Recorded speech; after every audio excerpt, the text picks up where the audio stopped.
Numerical problem है। आपको ये सर्किट दिया है, फिगर दिया है। इसमें आपको दिया गया है कि ए और बी बिंदुओं के बीच, ए बिंदु यहाँ है, पॉइंट ए और पॉइंट बी है, के बीच तुल्यधारिता ज्ञात करो। तुल्यधारिता क्या करो? ज्ञात करो। ठीक है, 1 2 3 4 5 संधारित्र जुड़े हैं। कितने संधारित्र जुड़े हैं? 5 संधारित्र। तो हमने क्या किया, इसको, इस फिगर को ऐसा बना दिया मैंने।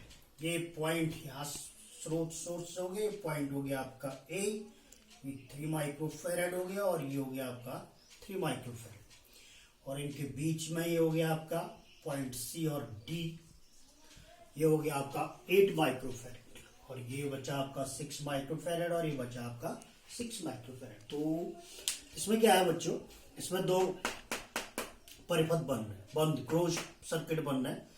एक तो यहां हो गया एसीडी, और दूसरा हो गया आपका सीडी बी। अब इन दोनों क्लोज सर्किट है, इन दोनों आप देख रहे होंगे 8 माइक्रोफेरेड दोनों परिपथों में क्या है? कॉमन है, मोबाइलिस्ट है। 8 microfarad common in both close circuit. तो एक वैज्ञानिक है व्हीटस्टोन, इन्होंने एक सिद्धांत दिया, व्हीटस्टोन सेतु। अब ये सिद्धांत आप अगले चैप्टर में पढ़ेंगे, लेकिन यहाँ पर न्यूमेरिकल प्रॉब्लम उसी बस आके तो सॉल्व कर रखा है। व्हीटस्टोन सेतु के अनुसार क्या होता है, किन्हीं दो भुजाओं में, अगर मैं इस 8 माइक्रोफेरेड कॉमन हो गए, दोनों के लिए समान है, इसको अगर अपने दिमाग से कुछ देर के लिए हटा दो, तो ये और ये भुजा, ये और ये जो भुजा है आर में, ये इनमें एक ही धारा प्रवाहित होगी, और ये नीचे वाले जो है इनमें एक ही धारा प्रवाहित होगी।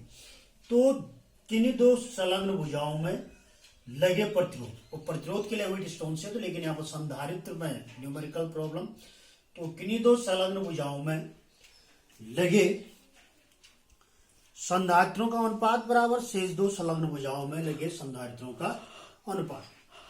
तो माना इसको C1 मान लिया, C2 हो गया, C3 हो गया, C4, तो C1/C2 इक्वल टू C3/C4। ये सिंपल क्या होगा, व्हीटस्टोन सेतु हो गया का सिद्धांत हो गया। तो C1 कितना है? 3, C2 कितना है? 6, ये भी 3 है, 6 है।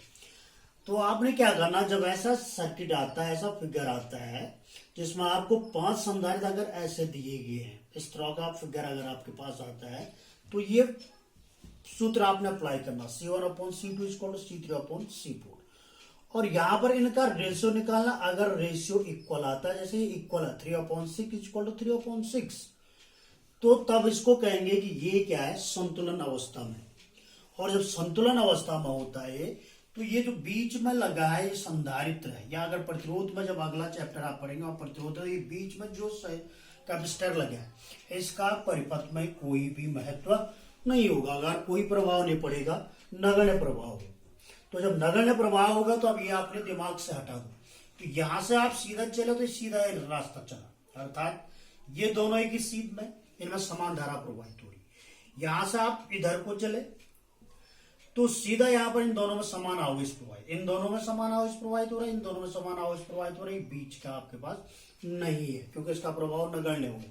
तो ये दोनों जब समांतर श्रेणी क्रम में होंगे, C1 और C2, तो श्रेणी क्रम में 1/C equal 1/C1 plus 1/C2, तो इनका जो तुल्य धारिता या रिजल्टेंट कैपेसिटेंस आया C' equal to 2 microfarad.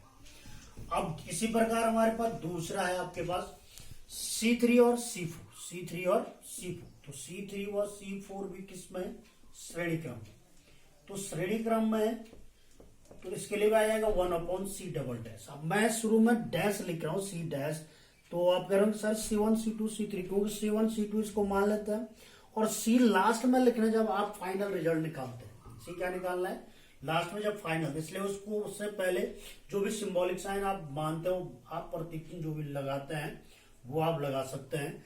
C" equal हो जाएगा 1/3 प्लस 1/6, तो ये भी कितना आएगा? 1/2 आएगा। तो C" इक्वल आएगा 2 माइक्रोफेरेड।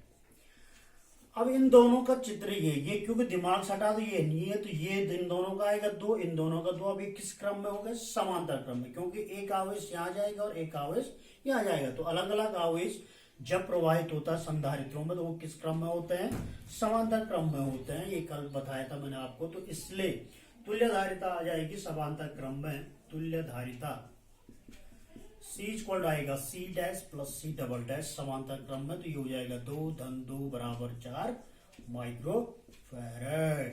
समझ गए? ठीक है।